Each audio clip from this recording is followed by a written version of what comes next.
is where you hang your heart. Home is where you hang your heart, or where you click your heels. This is the quote from last week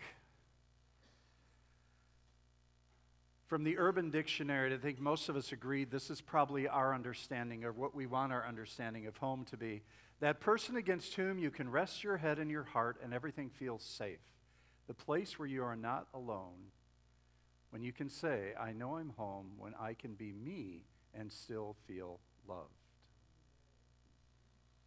So last week I based the message on a book entitled Walking Each Other Home. And the quote was, we are all just walking each other home. Let's say that out loud together. We are all just walking each other home.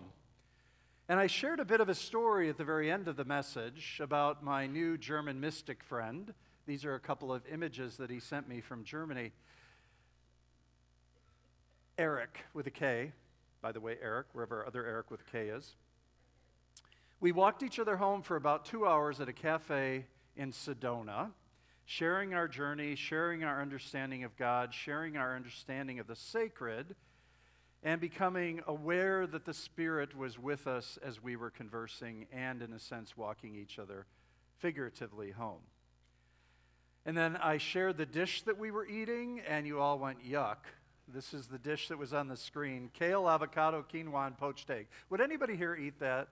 Okay, there are quite a few of you.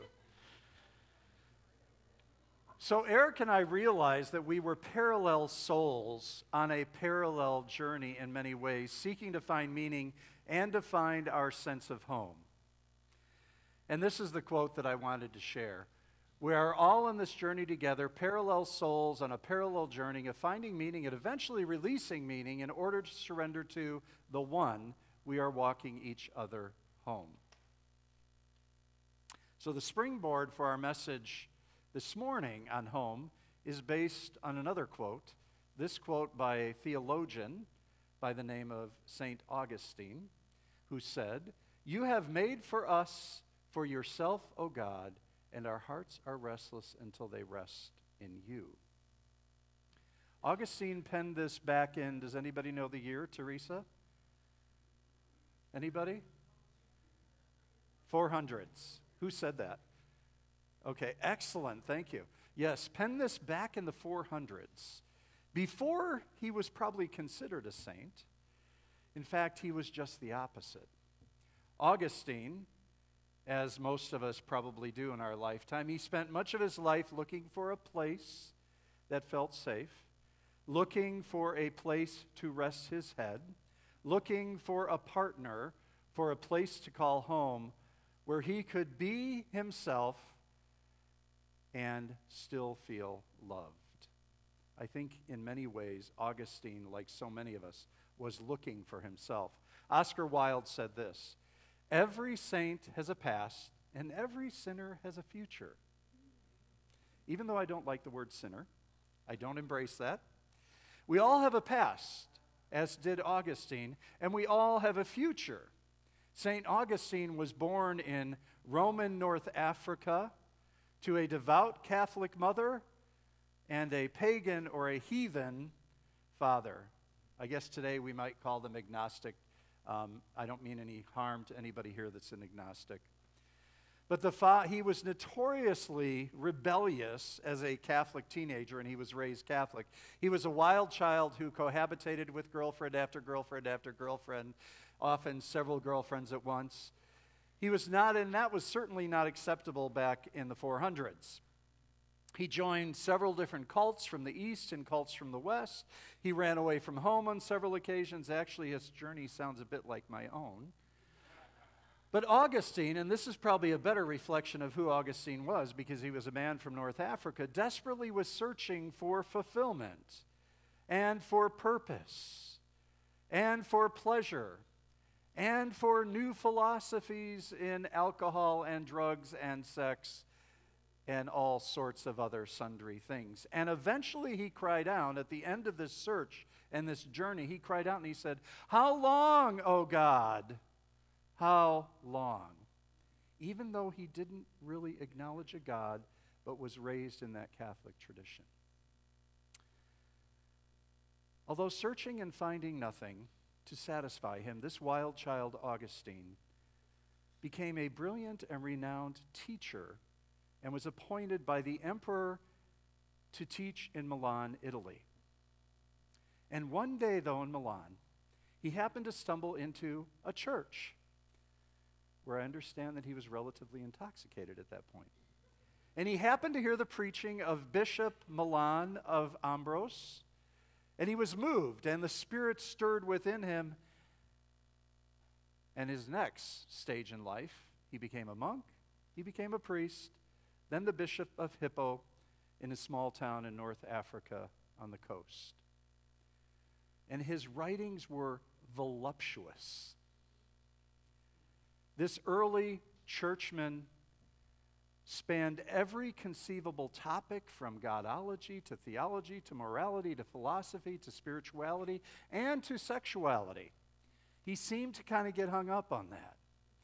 Augustine had some really strong puritanical feelings about the nature of human sexuality. In fact, this is one of his quotes that I wanted to share.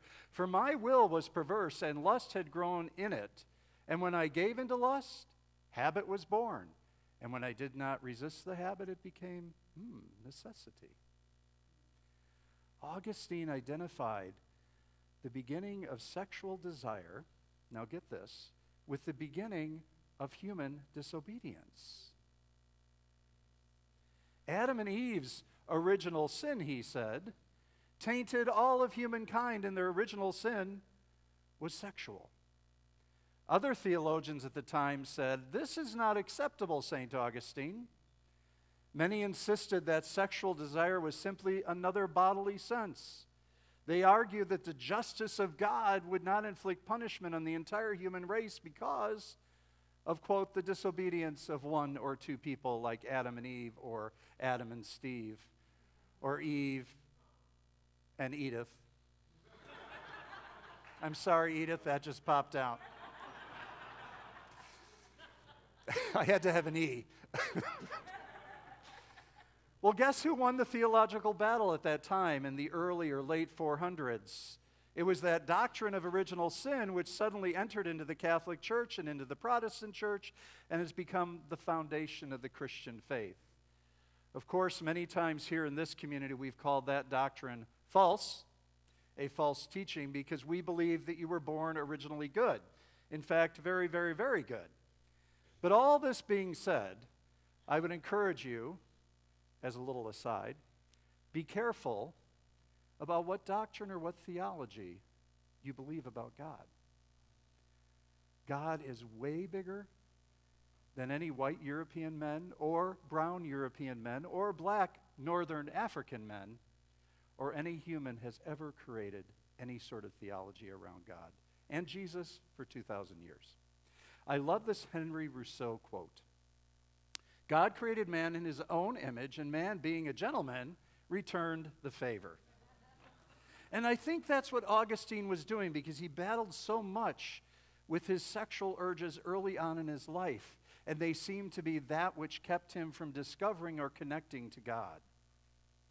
Along the way, all of us struggle, similar to Augustine, to find home, to find meaning, to find acceptance, to find love, to find a place that we can be ourselves. We struggle with our understanding of God and our understanding of our own humanity. My analysis is this: we humans are enfleshed yearning.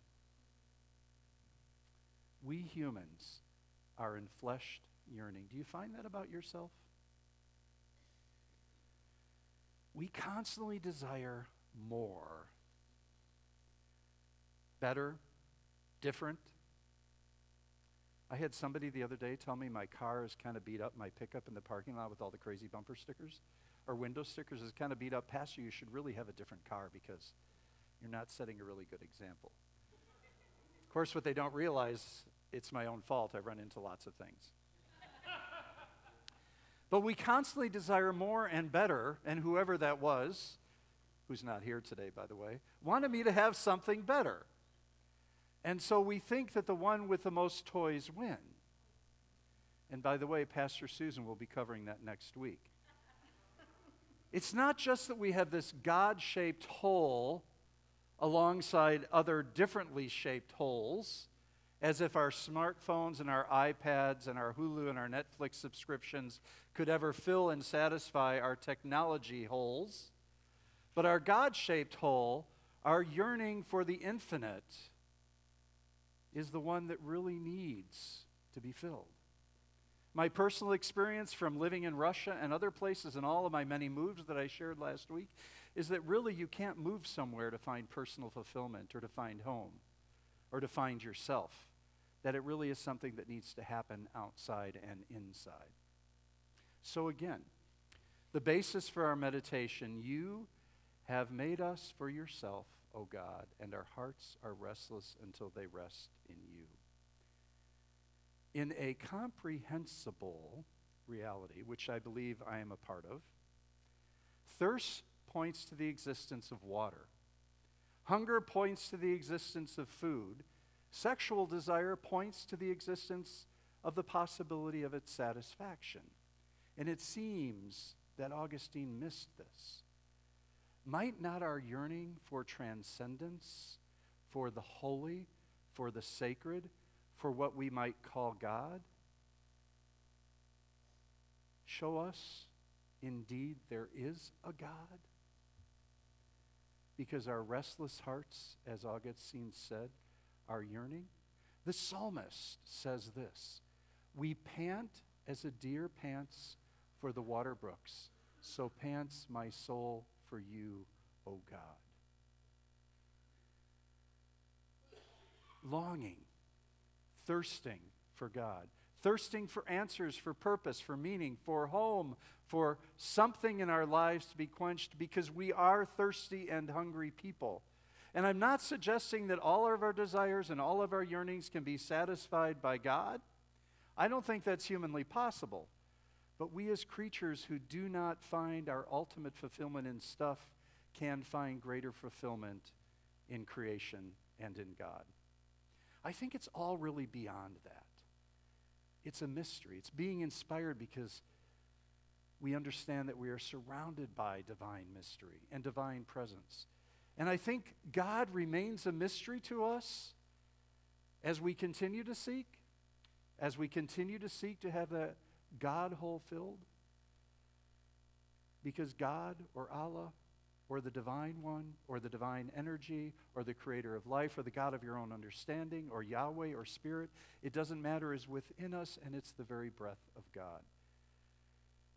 In our reading that was read for us this morning, God says, I have written on your heart my words. Visualize your heart. Put your hand on your heart, or both hands on your heart, and visualize there on your heart God's words, or God's presence, or God's love, or simply God's impression on that heart. How different would we live if, indeed, we really lived from our hearts? How different will we live if our restless hearts found a deeper, deeper, deeper connection to God, to the divine, and we lived from that incredibly deep, deep, deep connection?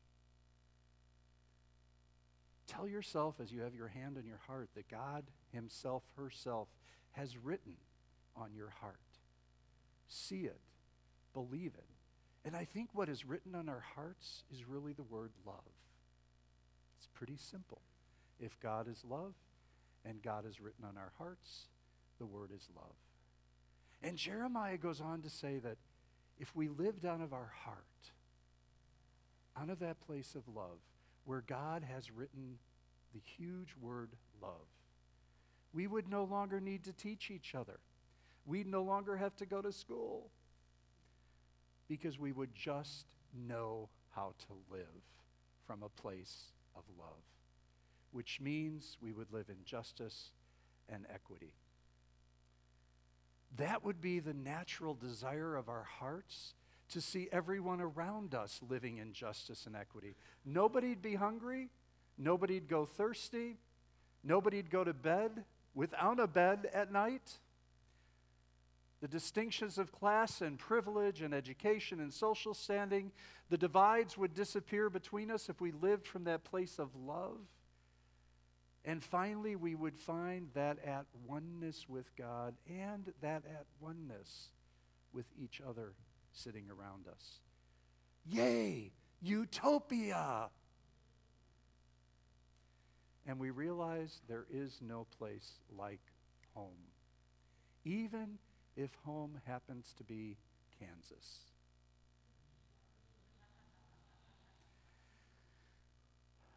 God, you have made yourselves, you have made us for yourself. Our hearts are restless until they rest in you.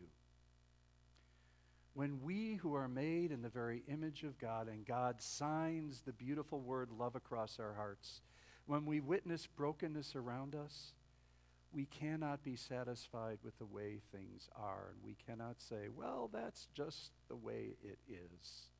We must persist. We must persist.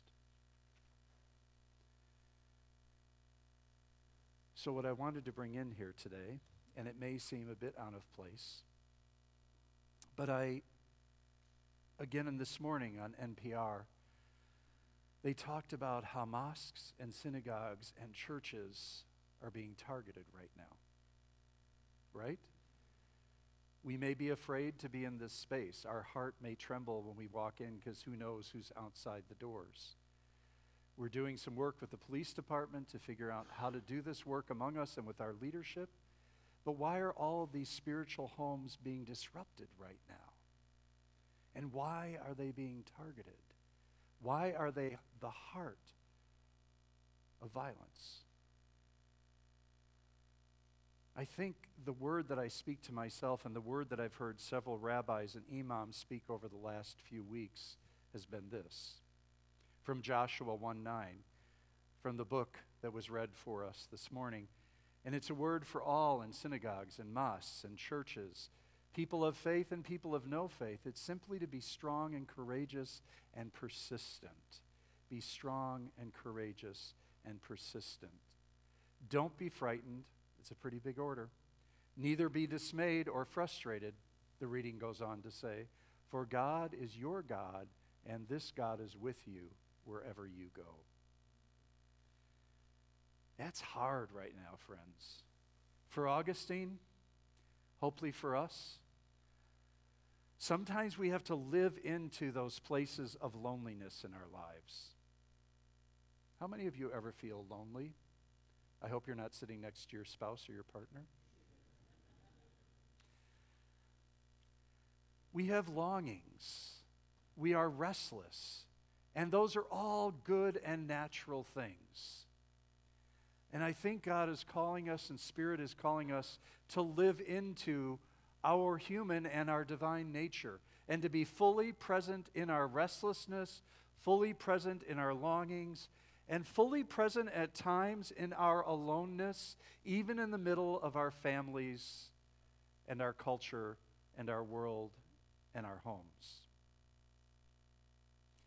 Ultimately, and I don't want this to sound trite, is God is our home.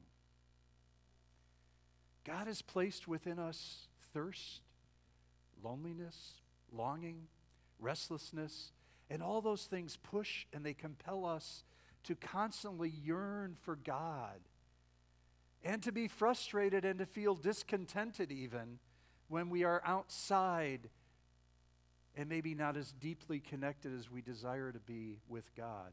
And that connection with God is different for each of us, the way that we connect. In essence, my fellow travelers, looking for a home, that's the story of my life, and I know that's the story of your life. That's the story of the human life. It's the story of every person who has ever walked this planet in their search in looking for home. Thomas Aquinas and another old medieval theologian.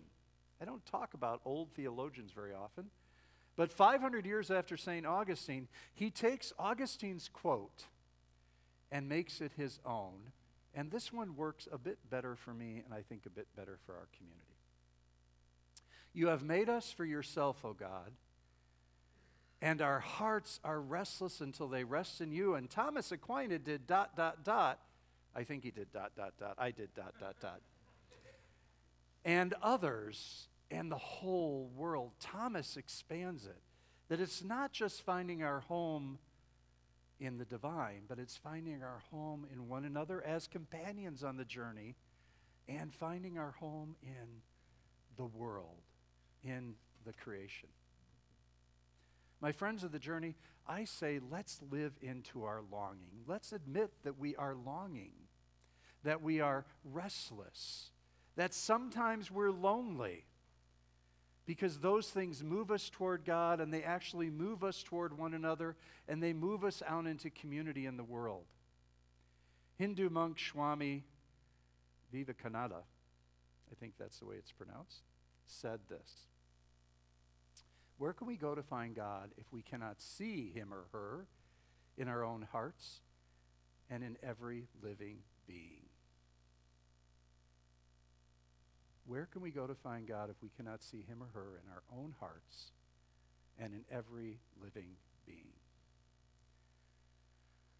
So as we continue this journey, I would encourage you, be home with God, whatever that means for you. And over the course of the next few weeks, figure that out.